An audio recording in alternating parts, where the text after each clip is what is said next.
Let's talk about Kyler Murray and the Arizona Cardinals. This team is in a dangerous holding pattern for the simple fact that Kyler Murray is going to miss some games next year. He tore his ACL in the Monday night game against the New England Patriots. And man, I can be completely honest with you. Even up to that point, Kyler Murray was not having the best season. He had 14 touchdowns passing to 7 interceptions. And we understand how dynamic he is with his legs. I believe Kyler Murray will come back to normal form when he does return from the ACL injury. But it put the Cardinals on hold for a while. You're bringing in a brand new head coach in Jonathan Gannon, which I'm going to get into in just a second. But Kyler Murray needs to pick his play up. Kyler Murray has been a good quarterback for the Arizona Cardinals, but he hasn't been transcendent. He hasn't been elite.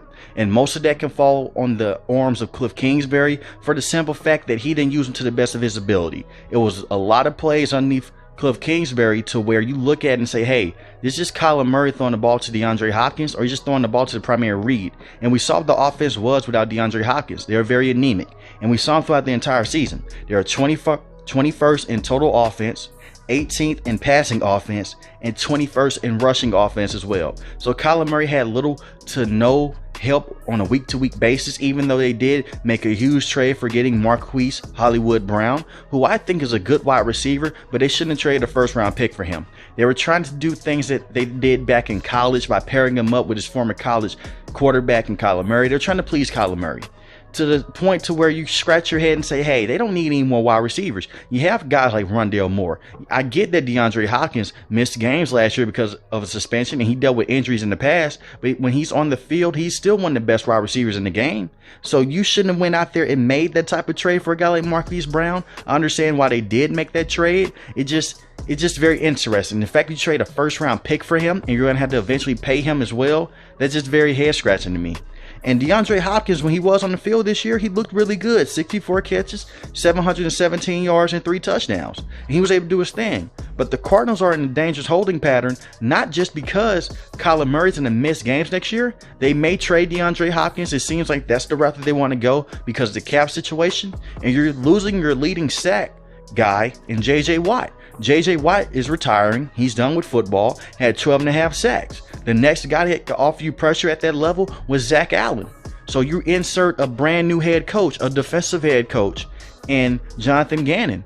And he's a former defensive coordinator from the Philadelphia Eagles. Now, I get that Super Bowl gives him a very black eye. But throughout this entire season, he was a good play caller. And compared to 2021 and 2022, things are very interesting. In 2021, they were 18th in points per game for the Philadelphia Eagles, 10th in yards per game, 11th in pass per game on defense, 26th in takeaways, and 31st in sacks. That was in 2021. He went back and changed his philosophy. He got more aggressive on the defensive end and dialed in more blitzes. And on the 2022 season, they were 8th in points per game, 2nd in yards per game, 1st in pass yards per game, 5th in takeaways, and they were 1st in sacks. Now, they could generate little to no pressure against Patrick Mahomes and crew, but that's going against Patrick Mahomes and the best offensive line in football in the Kansas City Chiefs. But his adjustments did lead them down a dark path in that Super Bowl. But Jonathan Gannon was very good, borderline elite, at the defensive play calls with the Philadelphia Eagles. Now, you can say a lot of it was because of the talent that he had. He had Hassan Reddick, Brandon Graham, Fletcher Cox, Jordan Davis, Darius Slay. James Bradbury was a good corner still. I know he had the holding call in the Super Bowl, but he was a good corner. Gardner Johnson on the back end as well. So he had a tremendous defense with tremendous players, but at the same time, he was putting them in positions to go out there and win and make the best out of the situation that they were given. I look at the Jonathan Gannon hire, either it's going to be really good or it's going to be really bad for the Cardinals because Kyler Murray's development has already been hindered.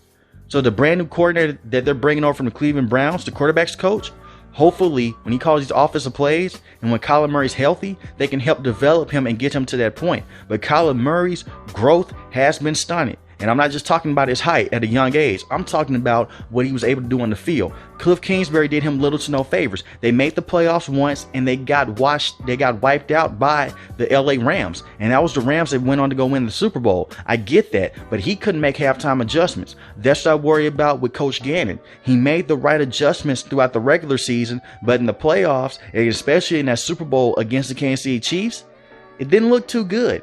And I also want to go on this side of the fence as well. To judge him off of one game and it was a Super Bowl, that's kind of a hard look. Like I said, for the entire season, he was a very good defensive play caller. but the Cardinals will be in a dangerous situation. And you need a defensive coach to go out there and help develop guys like Isaiah Simmons and Zaven Collins. Both are first-round picks. Both of those guys are questionable first-round picks right now.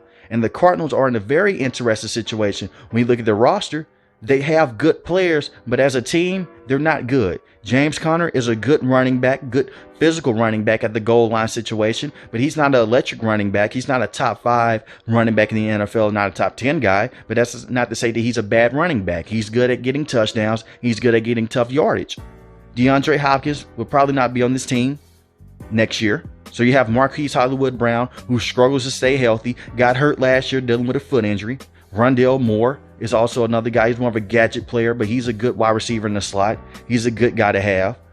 When we look at Rondale Moore, 414 yards and 1 touchdown. You have Greg Dortch as well, who can make some plays for you. You have 467 yards and 2 receiving touchdowns. So you have those guys that are there, but they're not true number 1 wide receivers. And Marquise Brown is a good wide receiver, but trading a first-round pick for him, like I said before in the video, was so interesting to me because look at the Philadelphia Eagles. They traded a first-round pick for A.J. Brown, who is miles ahead of Marquise Hollywood Brown. Not to call Hollywood Brown a bad receiver, but they're 2 different types of wide receivers. If you're going to trade a first-round pick for a guy, go trade a first-round pick for a guy like a DeAndre Hopkins. Instead, they finessed the Houston Texans and they traded a second-round pick for D-Hop. So you need to go out there and get some more wide receivers, more than likely, to help out Kyler Murray, because I can see a situation here. You have all these guys that go out there and they can run fast and can do the deep routes, but they struggle with drops and they always deal with injuries. And that's what Marquise Hollywood Brown is. Zach Ertz is a good veteran tight end to have still, in my opinion. He was a good weapon for the team this year, 406 yards and 4 touchdowns. He's not the Zach Ertz that he was with the Philadelphia Eagles, but he is still good. You have good weapons in Antoine Wesley, who I believe is a guy that can get you some nice catches here or there. You may have something there. You need to fix the offensive line as well, because Kyler Murray does get pressured a lot up the middle. And I know they made a trade last season as well to go out there and to get Rodney Hudson, the center, but he's getting older, so you need to find a replacement for that. And you're going to free agency with a guy like Byron Murphy Jr. that you will hope to bring back because he's a solid corner for this team. So they have a lot of holes in this team, and the first one is pass rush because of the retirement of J.J. Watt, and these defensive players need developing, and they need developing fast. So hopefully Coach Gannon can get in there and help develop these guys. And also as well, you have good defensive talent and guys like Budda Baker, who's very good. Isaiah Simmons is a good linebacker. He was a physical specimen when you drafted him.